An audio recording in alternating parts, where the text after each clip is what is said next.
नमस्कार दोस्तों, मैं संदीप कुमार कौशिक आप सभी का आपके अपने कार्यक्रम एस्ट्रोनॉमोलॉजी 456 में हार्दिक स्वागत करता हूं। दोस्तों, बात हो रही है आज मकर राशि।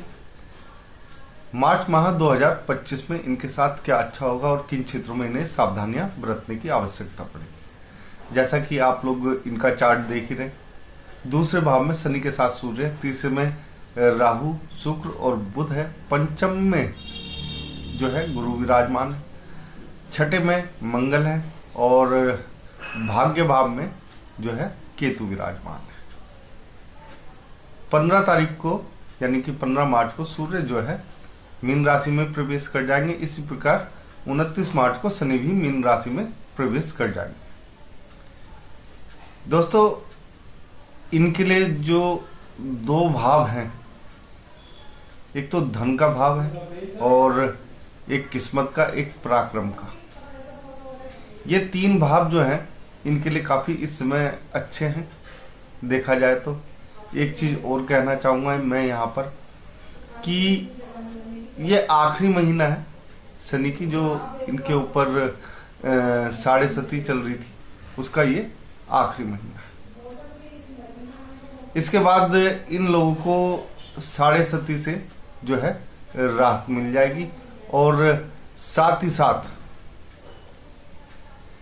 इनको थोड़ा सा जीवन में बदलाव देखना पड़ेगा और ये बदलाव अभी से चालू हो जाएगा, क्योंकि तीसरे भाव में भी 4 ग्रहों का योग बन रहा है, जिसके कारण इन्हें काफी कुछ अच्छा देखने को मिलेगा। भाग्य काफी अच्छा रहेगा। एक सबसे बड़ी बात मैं इन्हें ये बता दूं, पिता के साथ भले ही इनके विचार ना मिले, लेकिन एक जो सबसे अच्छी बात है वो ये है कि पिता का सपोर्ट इनको बहुत ज्यादा मिलेगा। देखो, विचार मिलना एक अलग बात होती है और सपोर्ट मिलना एक अलग बात होती है। विचार मिलने से मतलब ये नहीं होता कि आप में झगड़ा हो जाए बहुत ज्यादा, लेकिन ऐसा होता है कि जब राहु के साथ ये ग्रह हैं और साथ में सूर्य भी आ जाएगा, तो पिता के साथ आप लोगों की एक तरीके से देखा जाए तो जो अंडरस्टैंडिंग है, या तो अगर आपको लग रहा है कि वो गलत भी है तो भी आप लोग पीछे हट जाएंगे, यानी कि बहस में नहीं पड़ेंगे। यहाँ पे राहु के साथ ये जो 4 ग्रह हैं, जो योग बन रहा है, उसके कारण ये सब देखने को मिलेगा। यहाँ पे पिता से आप लोगों को एक तरीके से देखा जाए तो बहुत ज्यादा सपोर्ट मिलता हुआ दिखाई दे रहा है। यहाँ पे थोड़ा सा आपकी जो बहनें हैं उनके साथ संबंध थोड़े से ऊपर नीचे हो सकते हैं, कि एक तरीके से देखा जाए तो थोड़ी बहसबाजी वो होने की संभावना यहाँ पे बनी हुई है। लेकिन पिता के साथ आपका ऐसा कुछ नहीं होगा। ऐसा नहीं है कि बहनों से आपका विवाद हो गया, बहस होगी तो आपको वो सपोर्ट नहीं करेंगी। थोड़ा कुछ दिन के लिए हो सकता है ऊपर नीचे बात हो जाए, लेकिन यहाँ पे सपोर्ट वो भी करेंगे। यहाँ पे एक तरीके से देखा जाए तो बहुत कुछ अच्छा है। इसके अलावा राहु की तीसरी जो दृष्टि है वो आपके 11वें भाव में पड़ रही है दोस्तों, भाग्य भाव के साथ 11वें भाव में। तो अचानक से अगर आप देखें तो यहाँ पे केतु भी है तीसरे भाव, वो 9वें भाव में। तो यहाँ पे केतु जो है, एक तरीके से देखा जाए तो आप लोगों को थोड़ा सा किसी ना किसी एक कार्य में जबरदस्त जिसे कहते हैं ना, वो लाभ प्रदान करते हुए दिखाई दे रहा है। यानी कि जो भी आप कार्य कर रहे हैं इस समय वर्तमान में, ऐसा होता है ना कई लोगों के साथ कि वो कई कार्य कर रहे होते हैं, लेकिन कोई एक उनका मेन कार्य होता है। तो जो मेन कार्य है आप लोगों का, तो उसमें आप लोगों को कोई ना कोई एक कार्य में ऊंची सफलता जिसे कहते हैं वो मिलने के यहाँ पे आसार बनते हुए दिखाई दे रहे हैं। इसके बाद बात करते हैं धन प्रवाह की। दोस्तों, धन प्रवाह जो है आपके पास काफी अच्छा बना हुआ रहेगा। एक तरीके से अगर आप व्यापारी हैं तो अच्छे लाभ जो होते हैं वो आप लोगों को मिलते हुए दिखाई देंगे। यहाँ पे एक तरीके से देखा जाए तो रेगुलर इनकम जो है उसमें आपको अच्छा खासा जो फायदा होता है वो मिलता हुआ दिखाई दे रहा है। यहाँ पे अगर हम ये कहें कि आप लोग जो है ना थोड़ा सा मेहनत करें तो भाग्य और भी ज्यादा चमक सकता है।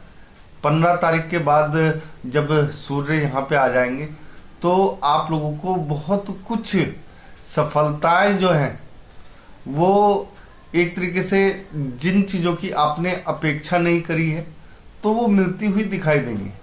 यहाँ पे भाग्य जो है आप लोगों के इतने साथ में है, बहुत ज्यादा भाग्य की वजह से आप लोगों के कई कार्य ऐसे हैं जो बिना, अगर आप लोगों ने काफी समय से सोच रखा है कि ये कार्य क्यों नहीं हो रहा और उस पर आपने मेहनत भी लगा रखी है, तो वो कार्य यहाँ पर होते हुए दिखाई देगा आपको। बात करते हैं छठे भाव की। छठे भाव में मंगल विराजमान है और पंचम भाव में आपके गुरु विराजमान है। ऐसे में दोस्तों जो शत्रु हैं वो आपके सामने नहीं पड़ेंगे। थोड़ा सा विवाद हो सकता है उनके साथ, थोड़ा सा एक कहते हैं शारीरिक रूप से एक दूसरे को क्षति पहुंचाने की आप लोग कोशिश करेंगे, तो उससे थोड़ा सा आप लोगों को बच के रहना है। या आपके ऊपर भी शारीरिक क्षति जो होती है वो पहुंचा सकते हैं आपके दुश्मन। लेकिन यहाँ पे मंगल होने के कारण दोस्तों जीत आपकी होगी। लेकिन किसी के साथ गलत करने से पहले दोस्तों 100 बार सोचना चाहिए कि गलत किसी के साथ भी ना हो, ना आपके साथ ना दूसरों के साथ। नौकरी में अगर कोई लोग सेना से संबंधित या फोर्स से संबंधित प्रयास कर रहे हैं तो उन्हें यहाँ पे काफी अच्छी सफलता मिलेगी। और अगर ज्ञान की बात करी जाए, पंचम भाव में गुरु है, गुरु की भी जो दृष्टि है वो 11वें भाव में, जो मैंने पहले ही बता दिया, ठीक है ना। तो गुरु भी यहाँ पे आप लोगों को बहुत कुछ दे सकते हैं। यहाँ पे जैसे प्रेमी प्रेमिका है तो उनमें थोड़ा सा विवाद आप लोगों को देखने को मिल सकता है, खाली अहम का जो टकराव होता है उसकी वजह से। तो अहम जो है अगर आप लोग नीचे रखेंगे तो जो आपके रिलेशनशिप है वो मजबूत रहेंगे। पढ़ाई के क्षेत्र में आप लोगों को कोई ना कोई ऐसी सफलता जरूर मिलती हुई दिखाई दे रही है जिसके बारे में आप भी लंबे समय से सोच रहे थे।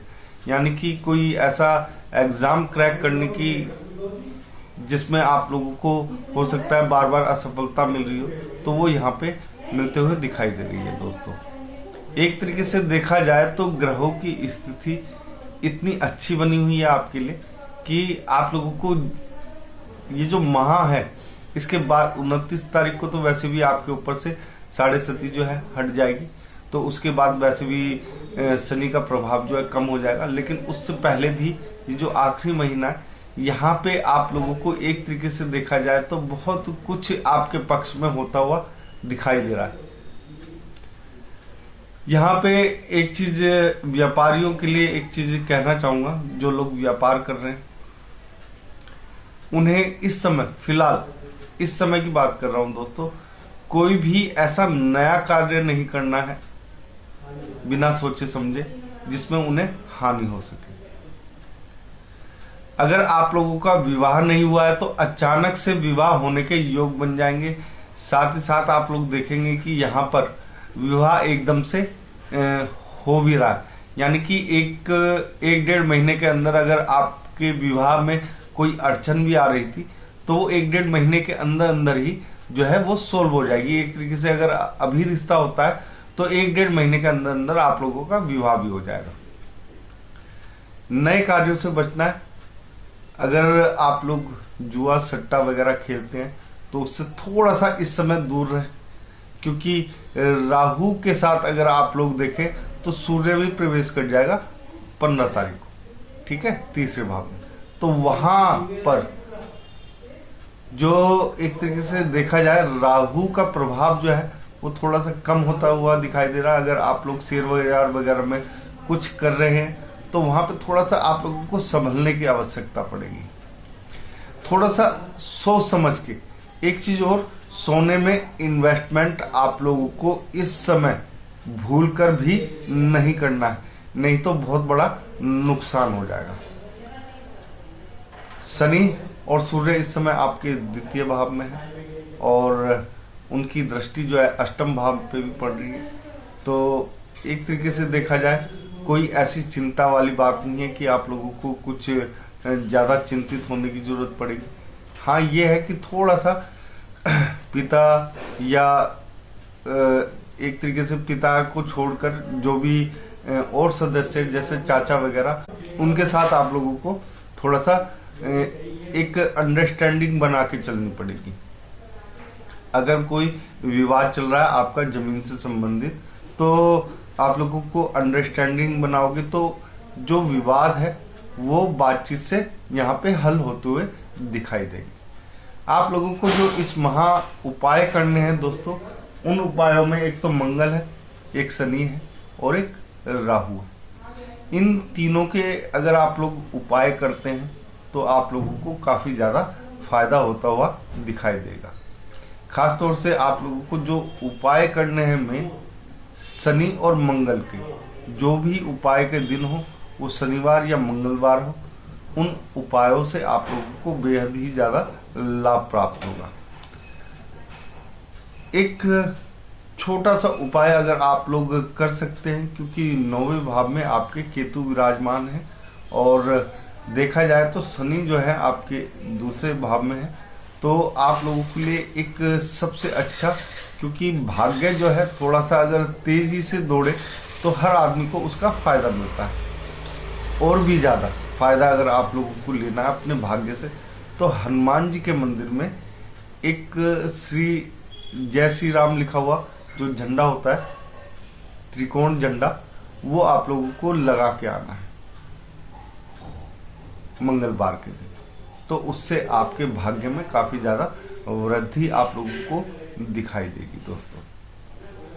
दोस्तों आज के कार्यक्रम में बस इतना ही। अगर आप लोगों को हमारा ये छोटा सा कार्यक्रम पसंद आया तो कमेंट बॉक्स में जय श्री राम जरूर लिखें और आप सभी मित्रों को भी हमारा जय श्री राम।